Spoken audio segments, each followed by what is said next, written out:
Good evening students. Manas classes में मैं भगवान दास आपका स्वागत करता हूं।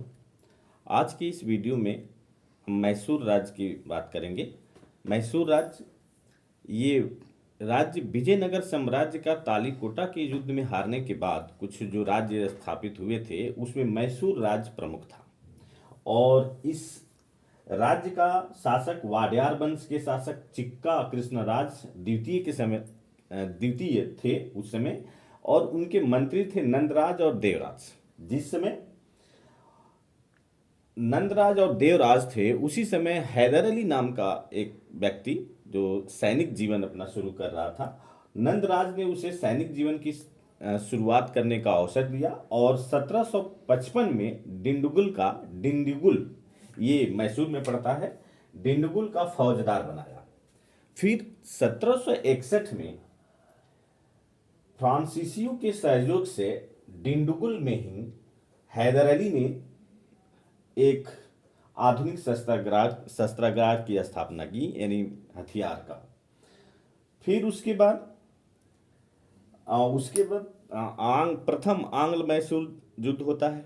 इस आंग्ल मैसूर युद्ध में शुरू में तो मराठा निजाम और अंग्रेज के मित्र राज्य कर्नाटक, मराठा आप जानते हैं महाराष्ट्र के हैं, निजाम हैदराबाद के हैं, और कर्नाटक जो तटीय इलाका था उसका शासक था और वो अंग्रेजों का मित्र राज था। ये इन लोगों की एक सम्मिलित मोर्चा बनी थी हैदर अली के खिलाफ।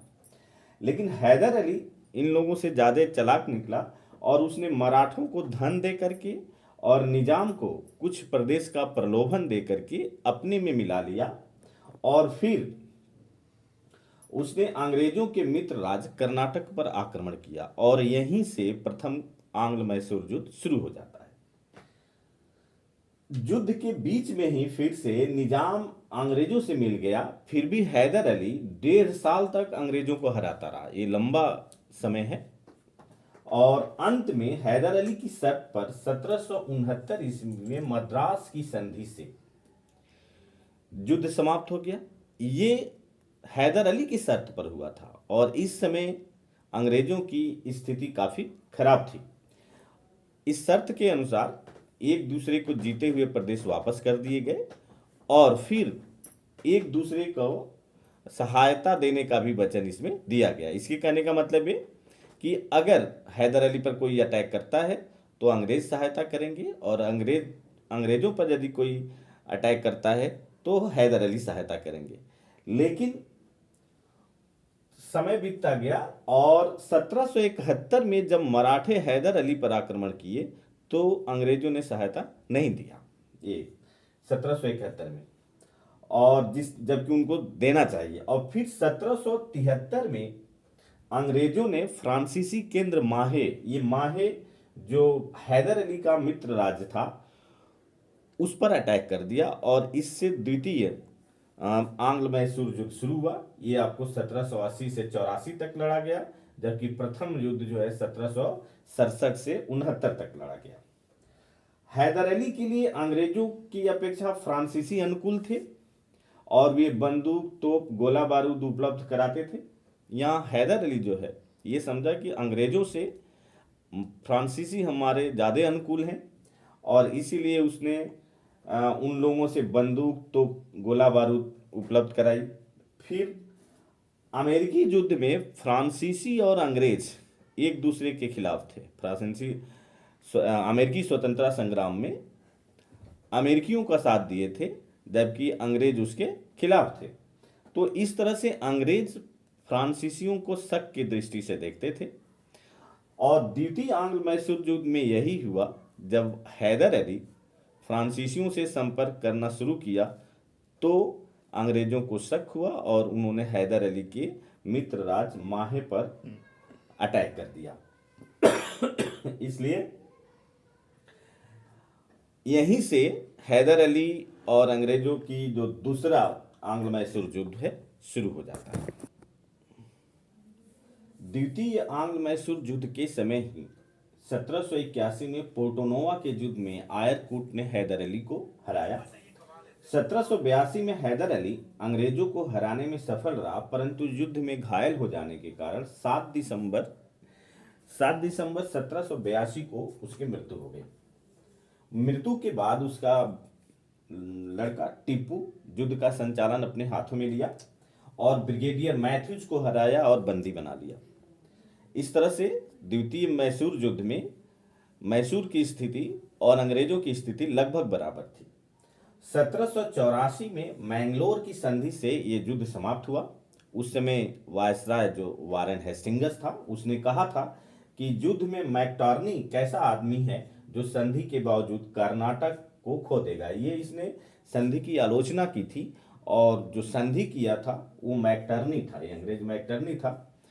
तो ये युद्ध की जो युद्ध का जो संधि था, जो उसकी शर्तें थी, वो वारेन हेस्टिंग्स को पसंद नहीं था। द्वितीय आंग्ल मैसूर युद्ध के बाद तृतीय आंग्ल मैसूर युद्ध होता है और इस युद्ध में अंग्रेजों ने टीपू पर आरोप लगाया कि वह फ्रांसीसियों से मित्रता कर रहा है। फ्रांसीसी अंग्रेजों के दुश्मन थे। अंग्रेजों ने मराठा और निजाम के सहयोग से श्रीरंगपट्टनम पर आक्रमण कर दिया। मिडोज के नेतृत्व में टीपू पराजित हुआ। लॉर्ड कर्नवालिस ने श्रीरंगपट्टनम का घेरा डालकर टीपू को संधि के लिए विवश किया और संधि की शर्तों के अनुसार टीपू ने अपना आधा राज्य अंग्रेजों को दे दिया और 3 करोड़ रुपया देने का भी युद्ध के हर जाने के रूप में वादा किया और जब तक वो पैसा वापस अंग्रेजों को नहीं देगा तब तक अपने 2 पुत्रों को बंदी अंग्रेजों के पक्ष रख दिया। और ये संधि मार्च 1792 को हुई, जिसे श्रीरंगपट्टनम की संधि कहते हैं, श्रीरंगपट्टनम की संधि। उसके बाद चतुर्थ आंग्ल मैसूर युद्ध होता है। भारत में टीपू का कोई दोस्त नहीं रहा क्योंकि अंग्रेज जो है सबको मिला लिए थे, मराठों को भी मिला लिए थे, निजाम को भी मिला लिए थे। तो टीपू ने विदेशी सहायता लेने की कोशिश की। इसने फ्रांस के नेपोलियन से पत्र व्यवहार किया और ये सब अंग्रेज जान गए कि इसने फ्रांस से सहयोग लेने की पत्र व्यवहार किया था। तो फिर इसी आरोप को लेकर के 1799 में चतुर्थ आंग्ल मैसूर युद्ध हुआ। ये अंतिम युद्ध था। उसके बाद टीपू को श्रीरंगपट्टनम पे घेर करके और युद्ध के लिए विवश किया जाता है और श्रीरंगपट्टनम की द्वार पर ही टीपू लड़ता हुआ मारा गया और उसके राज्य को अंग्रेज अधिग्रहित कर लिए। अंग्रेज अधिग्रहित करने के बाद अपने मित्र राज्यों को भी वो कुछ उनको देना था। तो पहले तो उसने आड्यार वंश के शासक कृष्णा राय को वहाँ शासक नियुक्त कर दिए और फिर उस जो मार्च 1792 में श्रीरंगपट्टनम की संधि हुई थी, उसी संधि के बारे में कर्नवालिस ने कहा था कि बिना अपने मित्रों को शक्तिशाली बनाए शत्रु को कुचल दिया। ये प्रॉब्लम पूछा जाता है कि किस आंग्ल मैसूर युद्ध में कर्नवालिस ने ये कहा था, तो तृतीय आंग्ल मैसूर युद्ध में कहा था। और चूंकि तृतीय आंग्ल मैसूर युद्ध में वो इतना कमजोर हो गया था, फिर उसके बाद चतुर्थ आंग्ल मैसूर युद्ध में वो खुद ही मारा गया और इस तरह से मैसूर को अंग्रेज समाप्त ही कर दिए। मैसूर राज्य के पतन के बाद थोड़ा हम स्टडी टीपू के बारे में करेंगे। टीपू सुल्तान यह उस समय का सबसे पढ़ा लिखा और योग्य शासक था।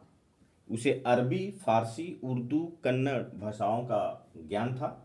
उसने अपने राज्य में नई मुद्रा, नई मापतौल प्रणाली, नया संवत यानी कैलेंडर भी बनाया था, यानी आधुनिक तरीके से।